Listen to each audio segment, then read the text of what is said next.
नमस्ते प्रणाम। भोजपुरिया रिपोर्टर के एपिसोड में रउआ लोगन के स्वागत बा।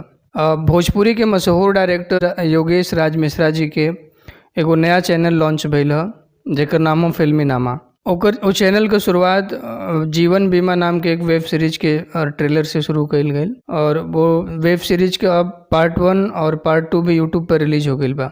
वेब सीरीज जौन बाटे वो हिंदी में उपलब्ध ह जौने में कॉमेडी के साथ साथ समाज के एगो सीख भी देवल गइल बा जौन की बीमा पॉलिसी के नाम पर आम आदमी से लूटल जाला। बहुत बड़ी बड़ी बात कह के पॉलिसी के बेच देवल जाला। बेचत के टाइम बहुत बड़ बात कइल जाला।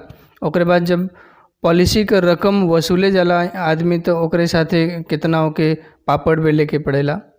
तो वो चीज़ एमन देखावल गइल ह और सब कलाकार बहुत अच्छा एमन काम कइले बाड़े। बहुत बढ़िया हमके लागल वेब सीरीज, आप लोग भी जाके देखें। ये चीज़ देख के अच्छा लगल कि भोजपुरी में एक नया शुरुआत बाटे, लेकिन ओकरे साथ साथ मन में एक कसक भी ह कि काश अगर ये चीज़ भोजपुरी में रहत तो भोजपुरी का और ज़्यादा विकास होत। काहे कि योगेश राज मिश्रा जी का जौन पहचान बा वो भोजपुरी की वजह से है। आज भी अगर उनके दबंग सरकार जैसन फिल्म के नाम से जानल जाता तो वो भोजपुरी में उपलब्ध है। तो कुल मिला के नया शुरुआत तो बाटे, लेकिन अगर भोजपुरी में होत तो ये चीज़ और हमके पसंद आवत।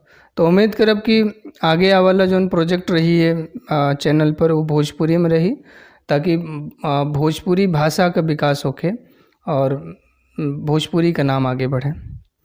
तो बस आज के खबर में बस इतना ही। हम आप लोग से मिलब एक नया वीडियो में नया खबर के साथ।